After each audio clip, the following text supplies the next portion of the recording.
On a quiet Friday night in a Utah suburb, the soft glow of streetlights flickered against brick buildings, and laughter spilled from a local bar where the regulars unwound after a long week. Outside, on the concrete ledge near the entrance, sat a woman alone, calm, composed, and observant. She wore simple clothes, nothing that screamed attention, and held a paper cup that had long gone cold. Her eyes, however, missed nothing. Then came the sound that always signals tension before it even arrives, the crackle of a police radio, followed by the crunch of boots on pavement. Two officers stepped into the frame, pausing as they saw her. The taller one squinted. "Keisha Lane?" he asked. The woman didn't move. "I'm not who you think I am," she replied, measured but firm. But her calmness was mistaken for defiance. They asked for ID. She asked for probable cause. One officer stepped forward. "You match the description," he said. "We just want to talk." Moments later, she was pressed face down onto the hood of their squad car, arms twisted, wrists cuffed, her quiet stillness swallowed by the noise of authority making assumptions. What they didn't know was that she wasn't a suspect. She wasn't even from around there. She was federal. An undercover FBI agent, assigned to monitor a wave of misconduct claims inside the very department that had just put her in cuffs. And they'd just given her the final piece of evidence. A bartender nearby tried to intervene. A bystander pulled out their phone, but the officers, certain of their assumptions, waved them off. "We know what we're doing," one muttered. And yet, they didn't even ask for her name. They didn't know they were detaining a woman trained in federal law enforcement. They didn't know she had spent months embedded in this town, tracking illegal activity from behind the scenes. And most of all, they didn't realize they were being recorded. Every word, every movement, by someone far more dangerous than they assumed. This wasn't a routine stop. This was a collision between racial profiling, unchecked authority, and federal oversight. And the moment they decided to escalate, they triggered a chain reaction they couldn't stop. Because the woman they slammed wasn't just anyone. She was the one person they never should have touched. And someone across the street had already made the call. Within minutes, a black SUV would pull up, and what came next would shake their department to its core. Because karma moves faster when the one you're profiling is the one investigating you. Her name wasn't Keisha Lane. It was Simone Brooks. And she wasn't just a woman minding her own business outside a bar. She was a federal agent, working deep cover for the Bureau. Simone had been in this town for 4 months, long enough to memorize street names, study the daily routines of local law enforcement, and blend into a place that never truly welcomed her. She had operated under many aliases before, but this one cut closer to the bone. Here, she wasn't playing the role of a gun-carrying federal officer. She was playing the role society had written for her, invisible, expendable, expected to comply.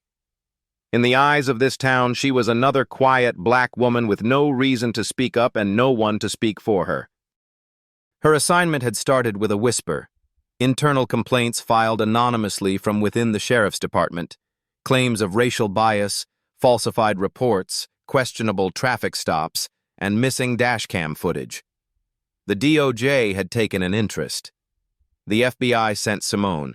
Her cover was clean, quiet, a traveling home health aide, working night shifts, renting a room in a predominantly white neighborhood on the outskirts of town. She drove an old beige sedan with peeling window tint and kept her badge locked inside a federal drop box miles away. She couldn't risk being outed. Everything depended on her staying in character, blending in, listening, documenting. And that's what she had been doing, listening. The bar she sat outside wasn't random.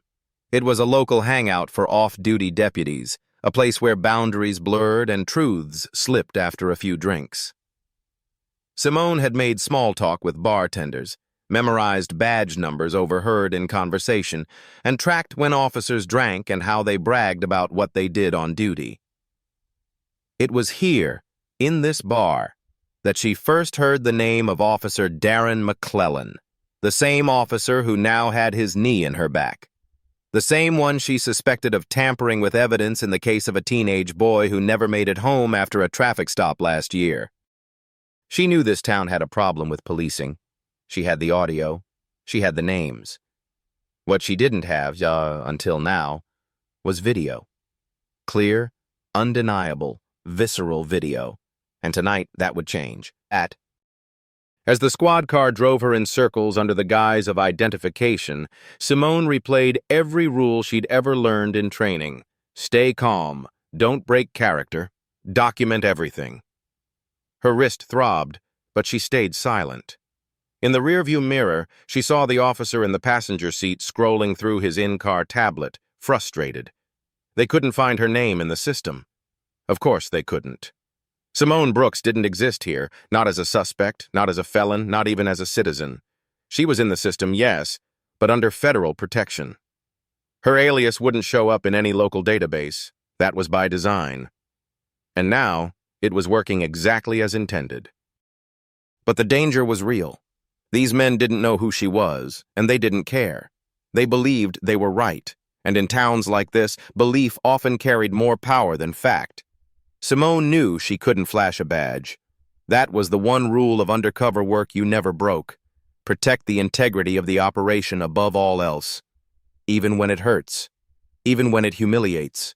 Especially when it endangers you. She had seen what happened to agents who acted too soon. Blown covers. Corrupted cases. Years of work down the drain. And worse, retaliation. If the department knew there was a federal agent among them, they'd close ranks, shred files, erase footage, start covering tracks they didn't even know had been watched. But Simone wasn't just watching, she was recording. The bracelet on her right wrist, disguised as a simple black leather band, held a built-in mic tied to a cloud-based server updated nightly through a burner hotspot.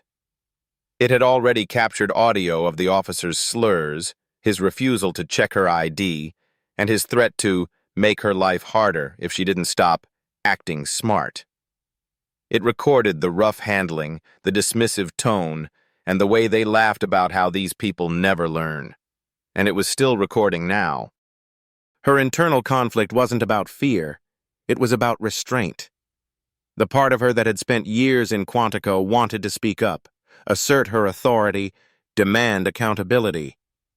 But the part of her that had been underestimated her whole life, the daughter of a sanitation worker and a retired postal clerk, knew that sometimes power came from patience.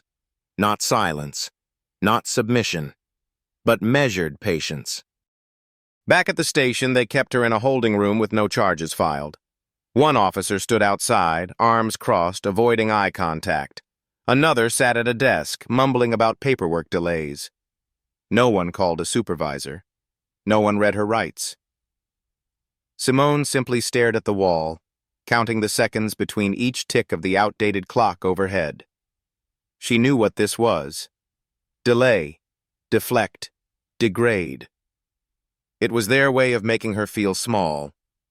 But she wasn't small. Not even close.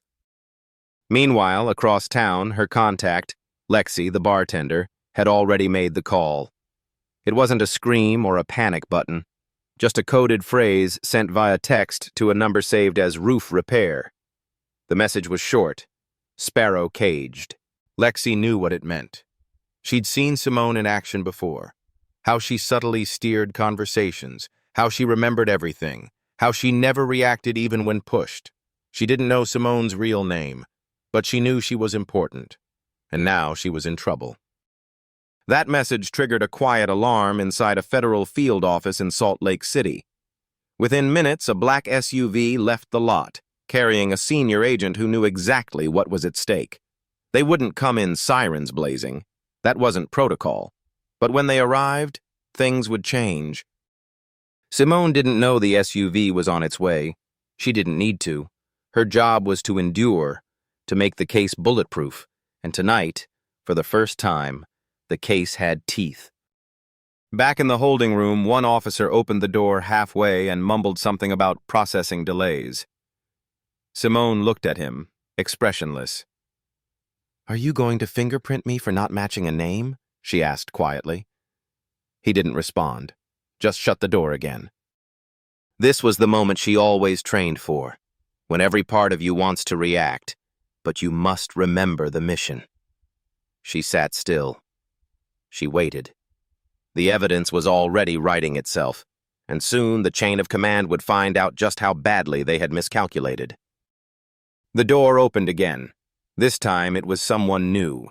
A younger officer, barely 30, with a nameplate that read, M. Jensen. He looked tense, avoiding her gaze as he stepped into the room holding a clipboard. "Look, ma'am," he began, stumbling. "There's just been a mix-up. We're working on sorting things out." Simone didn't respond. She simply turned her eyes to meet his, unflinching. Her silence did what words never could. It forced him to reckon with the weight of what had happened. He shifted uncomfortably, then added, "Someone from administration is coming down to speak with you." She knew exactly what that meant. The call had landed. The Bureau was en route. And now, this department was trying to buy time before they were exposed for what they had done, not just tonight, but for years. Simone had read the reports. Dozens of traffic stops with no citations. Body cams are mysteriously malfunctioning. Black and Latino residents were searched at 5 times the rate of others, and not a single internal investigation ever led to discipline. She'd spoken to victims who never filed official complaints because they were afraid of retaliation. She wasn't just here for herself. She was here for all of them. Back in her apartment, a modest 1-bedroom over a laundromat, Simone had a flash drive hidden beneath a loose floorboard. It contained hundreds of hours of documentation, audio files, names, badge numbers, timestamps, even covert photos taken with a disguised pen camera. Her investigation wasn't built on anger, it was built on evidence. And thanks to tonight's reckless mistake, it was now bulletproof. Officer Jensen lingered in the doorway, almost as if he wanted to say more. But before he could speak, a deep voice cut through the corridor outside. "Where is she?" It was calm, authoritative, and didn't wait for permission. Simone recognized it immediately. Agent Raymond Foster, Assistant Special Agent in Charge, FBI, her handler. A moment later, the door swung open and Foster entered, his face unreadable. Behind him, a deputy chief she hadn't seen before, red-faced and pale, trailed nervously. The room changed in an instant. Suddenly, the silence wasn't hers to hold. It belonged to them. "I need a room," Foster said flatly. "Alone." The others cleared out. For a moment, just Simone and Foster remained. He looked at her. "Are you okay?" She nodded. "They overstepped," he said, "and they're about to learn what that costs." Then he handed her something small, a federal flash drive. "Everything from their comms tonight, body cams, radio chatter, we've got it all." Simone exhaled slowly. The weight she'd carried for months, for years, didn't lift, but it shifted, from silence to action. And outside, in the lobby, word was spreading. Officers who had laughed just an hour ago now whispered nervously. Phones buzzed. A lieutenant cursed under his breath, because now they knew. The woman they slammed outside a bar wasn't just another face they could dismiss. She was federal. She was sent here for a reason, and she wasn't leaving quietly. Foster turned to her before leaving the room. "You want in on the debrief?" Simone shook her head. "I want the evidence submitted. All of it. No redactions." He nodded. "It's already in motion." She stood up. Her wrists still ached, but her posture was unbroken. There was no badge on her chest, no holster on her hip, but every person in that building knew who held the real power now. As she walked past the squad room, some turned away. Others stared, unsure whether to apologize or disappear. But Simone didn't flinch. Her expression said it all.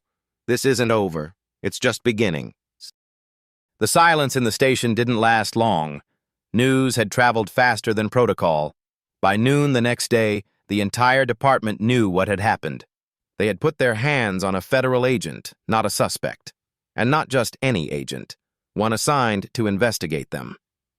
The walls of bravado began to shrink around them. Simone didn't return quietly.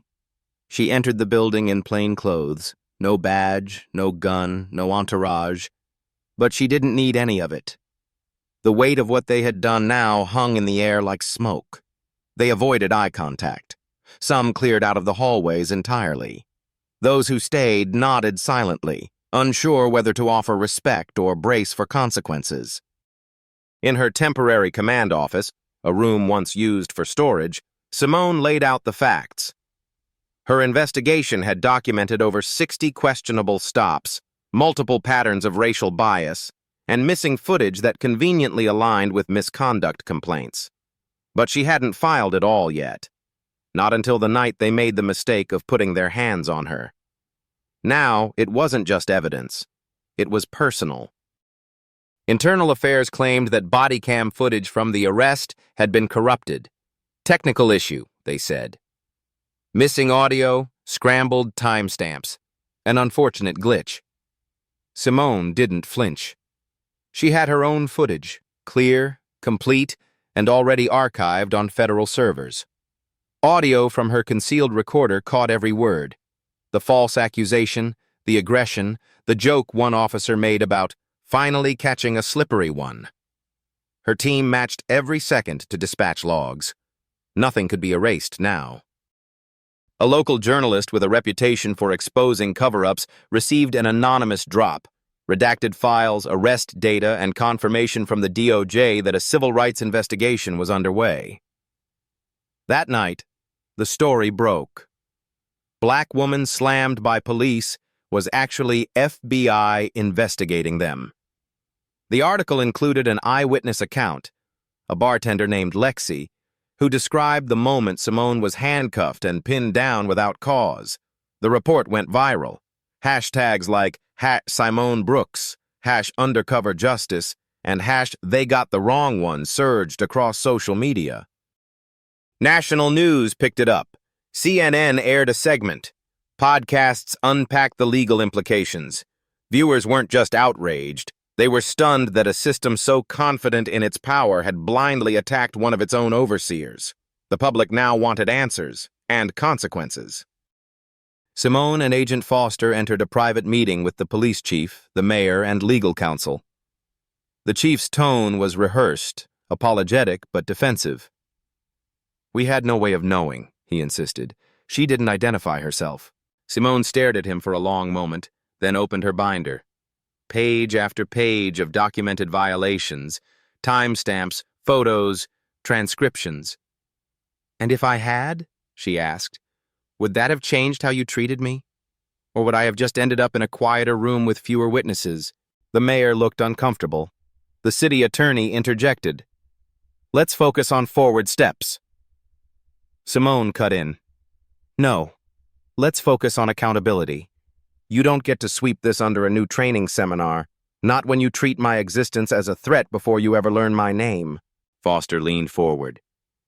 "DOJ will be issuing oversight. A full federal monitor. This department will be under review for no less than 18 months. That includes hiring, discipline, and use of force." The chief clenched his jaw but said nothing.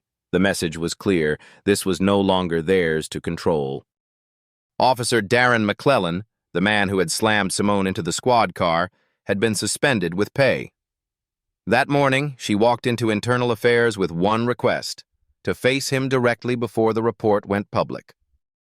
They sat in the same room, 10 feet apart, with a mediator present. Darren's hands were folded, stiff. He didn't make eye contact. Simone began, steady. "I don't want your apology. I want you to understand what you did," he muttered. "I was doing my job." "No," she said, sharper. "You were doing what you've been taught to do. Profile, assume, dominate. You didn't ask for ID. You didn't check facts. You just saw a black woman and decided she was a criminal." "I didn't know." "That's the point," she cut in. "You didn't care to know, and that's what makes you dangerous." He shifted, finally looking up. "So what now? You get me fired?" Simone shook her head. "I don't want your badge. I want a change that lasts longer than your career." Then she stood and left, not out of anger but clarity. Some people don't need punishment to be broken. They just need to be seen for who they really are. A town hall meeting was scheduled, but the turnout was historic. Hundreds showed up. Teachers, veterans, mothers with children. People who had stayed silent for years now stood to speak. Lexi told her story publicly. Others followed. A pastor spoke through tears about how many funerals he'd preached after routine stops. One teenage boy stepped up and said, "They pulled me over last month. They said I fit the description. I guess we all do." Simone didn't speak that night. She sat near the back, listening, watching the ripple of truth spread across the room. Not because of her name, but because her silence had made space for others to find their voices. One officer submitted an anonymous memo, a list of internal misconduct he'd witnessed over the years. Another came forward, offering digital backups that hadn't been wiped. The blue wall of silence began to crack. Not all at once, but enough. By the end of the month, 3 officers were indicted on federal civil rights charges. The department was placed under a DOJ consent decree. Simone's full report became public, a 76-page document that read like a mirror held to a system too long unchecked. She didn't hold a press conference. She didn't ask for recognition. Her job was done. But before leaving town, she returned once more to the sidewalk where it all began. The bar was quiet, street empty. She stood where she had been handcuffed just weeks before. A voice behind her said softly, "Thank you." She turned to see a woman, late 40s, a school teacher, holding a tote bag. "You didn't have to stay quiet. You didn't have to endure that, but you did." Simone replied, "Someone had to show them what quiet power looks like." Then she smiled, walked to her car, and drove off into the evening. 3 weeks after the incident, the ripple effect had stopped being a ripple. It had become a wave. Investigations had begun. Indictments were pending. Officers were whispering instead of posturing. The town's silence had been broken. But the real twist hadn't landed yet. Not the legal fallout, not the press coverage, not even the town hall testimonies. Those were just reactions. What came next was something else entirely. Something no one expected. Something designed not for show, but for change. Simone had never planned to go public. That was never her style. She believed in building cases, not headlines. But the situation had shifted. The department wasn't just broken. It was protected by layers of people too afraid to admit they had failed. They weren't just letting corruption happen. They were defending it. So she pivoted. Simone requested, and was granted, a temporary reassignment to DOJ's Civil Rights Division. There, she could legally petition for a federal audit into the police department's funding, hiring practices, and historical discipline records. This wasn't about punishing individuals. This was about following the money and exposing how deeply systemic the rot had grown. With a paper trail that went back 7 years, Simone and the DOJ team uncovered how millions in federal policing grants were issued without proper compliance checks. This was no longer just a civil rights story. It was a government accountability investigation. She then presented a sealed affidavit to a federal judge, arguing for a court-ordered consent decree, one that would put the department under full operational supervision. It included a clause that would force the resignation of high-ranking officials, install independent oversight committees, and publicly release data on use of force incidents, stop and search patterns, and racial bias indicators. The mayor held a press conference trying to preempt the ruling. He spoke about rebuilding trust, about training reforms, and about learning from recent mistakes. But by then it was too late. The consent decree was approved, a federal oversight panel was sworn in, and the department would now answer to Washington, not just City Hall. But that wasn't the twist. The real twist came when Simone, under the Freedom of Information Act, released an anonymized version of her full report to the public. All names redacted, no agents revealed, just the facts, dates, numbers, patterns, abuse. And at the very bottom of the document, a single paragraph titled, "In it, she described the moment she was cuffed, not in anger, but with clarity. They didn't know who I was. That's the point. They thought they didn't need to.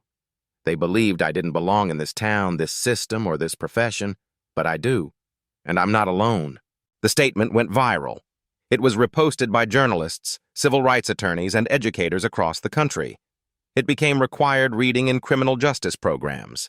A viral clip surfaced from a college class where a professor read the paragraph aloud, pausing afterward to let the silence speak. Students clapped, not because it was emotional, but because it was undeniable. The Sheriff's Association issued a letter accusing Simone of overreach. A cable news anchor ranted about federal intrusion.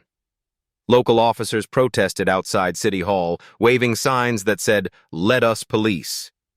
But the public wasn't buying it. The people of the town, the same ones who once averted their eyes, were now calling in, attending meetings, asking questions. Not just about Simone. About every case they'd ignored for years. Simone remained behind the scenes, working on case files, quietly supporting DOJ attorneys preparing civil suits for victims who had finally come forward. The numbers weren't small. Wrongful arrests, unlawful searches, fabricated reports. This wasn't one bad stop. This was a machine. And now that machine was being dismantled, one filing at a time. One morning, Simone walked into the federal building to find a plain white envelope left on her desk. No return address. Inside was a photo, a blurry black and white copy of her being arrested. Scribbled in pen across the top were 6 words. "We know who you are now." There was no threat, no signature, just the truth. They had tried to bury her in silence, and she had buried them in evidence. Later that afternoon, she was asked to speak at a private forum for women in law enforcement. She didn't want to.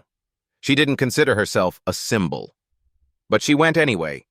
She stood at the podium, looked at a room full of officers, lawyers, and analysts, many of them women of color, and said, "I didn't speak because I was scared. I stayed silent because I was building something stronger than a headline. I was building a reckoning. And when the time came, I didn't scream, I documented, I didn't fight, I recorded, I didn't run, I submitted it all to the law. And the law worked, because someone made sure it had to." The room stood in ovation. A young officer, barely a year into the job, requested a quiet meeting with the DOJ. He brought a flash drive. On it were internal messages from group chats between senior officers, full of jokes, slurs, and admissions. One line read, "If she ever gets mouthy, we'll handle it the old way." That was the final nail. The messages were added to the federal civil case. Within a month, 5 officers resigned. 2 more were federally charged.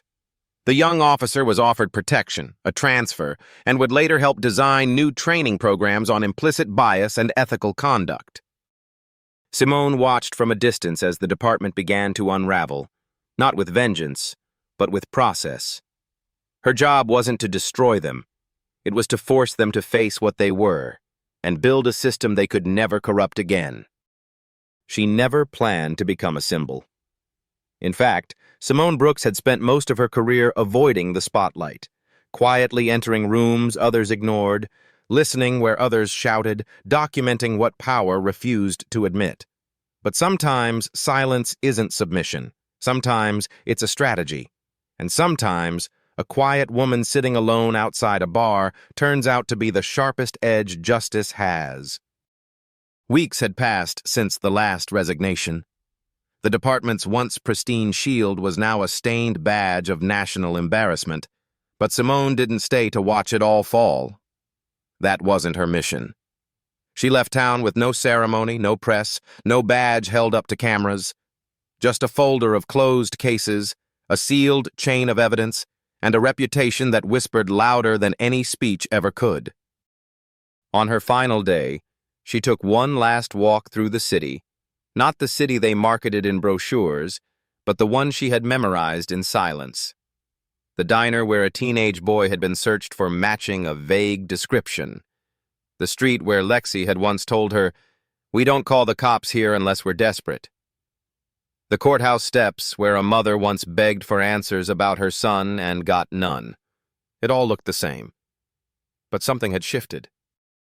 As she turned the corner back toward her car, a little girl, no more than 9 or 10, stood beside a woman who looked like her. Same curls, same skin tone. The mother smiled and nodded. The girl said, "You're the lady from the article, right? The one who didn't yell, but they still had to listen. Simone smiled. Something like that. The mother added softly, "Thank you for making them look in the mirror." Simone got into her car and didn't say much. But inside, something settled. This wasn't about ego or even victory. It was about changing the ending. Not just for herself, but for every black woman who had ever been silenced, sidelined, or stereotyped. For every person labeled angry for demanding answers. For every citizen who was told their story wouldn't matter. She had shown that power doesn't always wear a badge. Sometimes it wears patience, precision, purpose. What happened in that town wasn't a one-time event. It was a symptom of something larger, a system designed to protect itself, even at the cost of justice. But Simone had flipped that script. She hadn't screamed. She hadn't begged.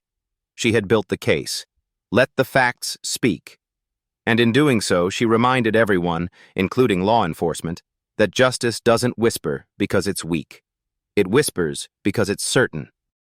So what do we take from this? If someone had told those officers that night that the woman they were detaining was a federal agent, would they have acted differently? Would they have been more respectful, more cautious, more lawful? And if the answer is yes, then maybe the problem isn't about training. Maybe it's about who we decide deserves dignity in the first place. Because the truth is, she shouldn't have needed to be FBI to be treated like a human being. And that is the story of Simone Brooks, not because she wore a wire, but because she walked through fire and never once raised her voice.